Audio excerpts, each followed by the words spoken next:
So this is going to be my tutorial on Leave It. So how do we train Leave It? The way that I train Leave It is I like to mimic a dog's body language. So what we're going to do is we're going to actually guard whatever it is. So I always like to use the example is if you have a multiple dog household, if you are giving one dog affection and the other dog comes in and tries to get between you and them, they are trying to guard you or claim you from the other dog. So what we do when we are practicing Leave It with body language is we are mimicking dog body language. So right here I have Slice, Home Slice McLovin. He's my naughtiest dog and he is going to give me the biggest run for my money as far as this goes. The rest of my dogs are very respectful of me. Slice is his own man, his own person. So what I like to do is I like to work up against the surface. So whether it's in your kitchen, outside, what have you, you just want to only have to guard, I say 180 degrees versus if you're in the middle having to guard 360 degrees. You're going to end up losing that way because they're going to get behind you. And anytime that your dog gets to what we want them to leave it, they are rewarded for outwitting us or ignoring our commands. So what I have here is some barbecue chicken. No sir. I know, he really wants this. So this barbecue chicken is going to represent a lot of things for us. So initially it is just the chicken. It's just something on the ground. Then it becomes your sandwich on the counter, your steak dinner on the counter, and eventually like a dog, a cat, and no sir, no sir, no.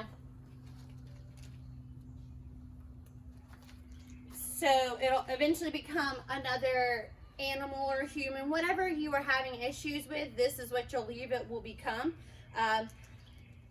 I've got the edible chicken right here, for us at least, and then we're gonna practice with a real deal. Outside I have one of my chickens in a cage. So what that's really gonna help do is illustrate what I see a lot of is like fence fighting, barrier aggression, things of that nature. But that barrier and then something really high value like a prey animal like a cat or another dog or my chickens, because Slice really likes to try to kill my chickens. It's like his favorite thing. So I think that I'll get a good response from the cooked chicken, but y'all will see me really fight for my Leave It with the real chicken. So what I'm gonna do is I'm gonna go ahead and release Slice. Okay, buddy. I'm gonna let them know that I have something yummy and he wants it. I'm gonna open it to have a little bit more access to it. What I want to do is I want to put it behind me because that's how dogs guard it. They're going to go behind whatever is in front of them or go between whatever they don't want the other person or dog to have, and what they don't want or what they're claiming is behind them. So before I put it down, I'm going to ask for a little bit of space just using my body language. So you're going to offer me place and that's great, but that's not what I want. So I'm going to step into him. And as soon as he respects me, I'm going to back away. So see how he's hesitating? This is the respect that I have earned really hard with Slice. I'm going to back him up. No, sir. So as soon as he backs up, I back up. All right, there's not a lot of room right here, but we got to keep it all in frame. So once he's being respectful, obviously he's on place, so he's trying to offer me a behavior that he knows that I like that will typically get him rewarded, but not this time. So I've claimed it. This is my sandwich on the counter. And I gotta go potty. So I'm gonna leave. I'm gonna release him because he's getting a little confused. Okay, Slice. Okay. So he's just offering me behavior. So if he gets on it, I'm gonna push on him. You better have control over your dog, because if it wasn't a dog that I had control over, that chicken would have been gone because he had his nose all over it. Okay. Alright, so I want to back him up. I don't want that either, but thank you. Stop. So we see a lot of hesitation here. This is impulse control. This is what we talk about creating leadership. So now he's creeping towards it. He's not showing a lot of interest. He's looking around at other things. So again, I can go wherever I want and the chicken still belongs to me.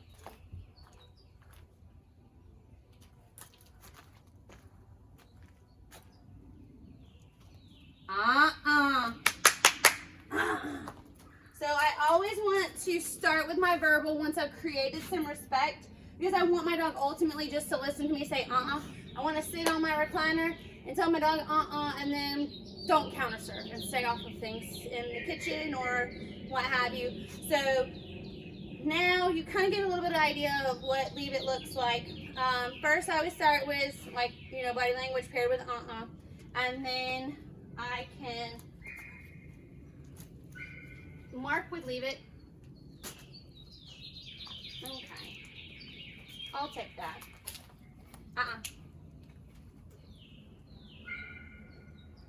No, I'm not doing that. Come here. Okay, Slice, come here. So he wants this stick, so I'm going to guard that stick. I'm going to guard this. I don't even know what was special about that stick, but see, now we got more interest for some strange reason. And I'm going to pull the place out for the next part, so it gives you a little bit of an idea. So I'm going to end there, and then we're going to do the real. See how crazy this gets. So you can really see how you're going to have to work and leave it. This is going to help with like fence fighting, because I have a couple of people asking me about fence fighting. So putting something on the other side that's really valuable, like another dog.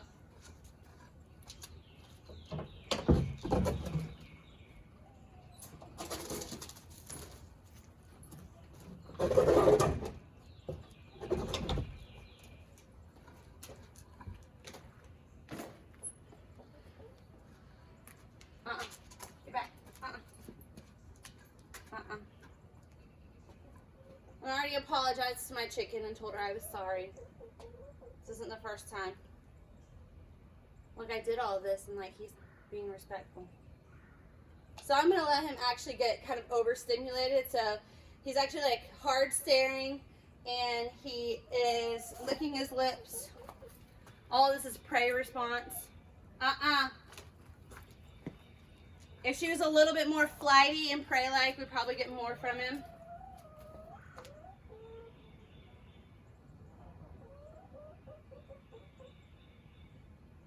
Okay, well, this is an easy leave it.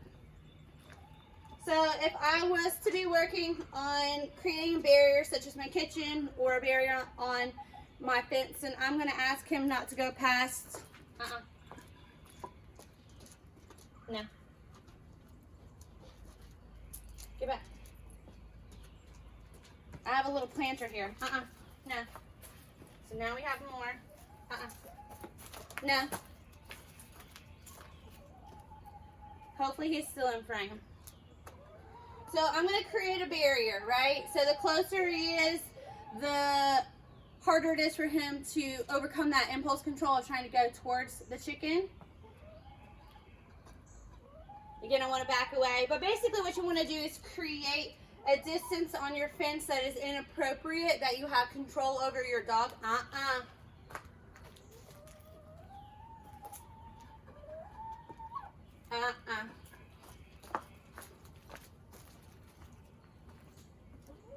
So the next thing that I want to show you guys, especially when you're working up against a fence, is a stalk stick. A stalk stick is what they use in sheep herding. So basically it's just an extension of your body, especially if you are trying to guard, 50 feet, whatever, a fence. What you'll be able to do is to create a longer barrier to keep your dog away from where it's at.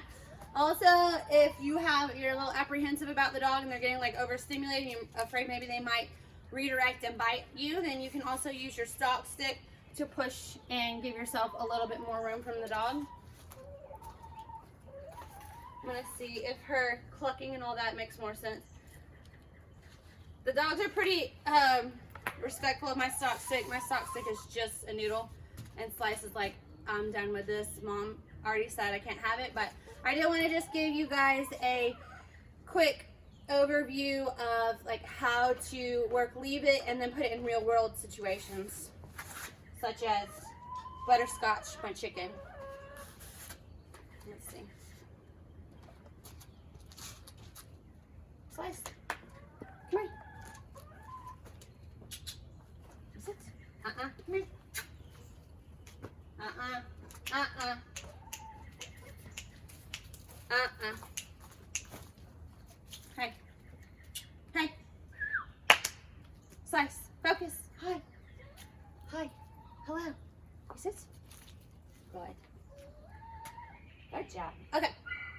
myself for that one.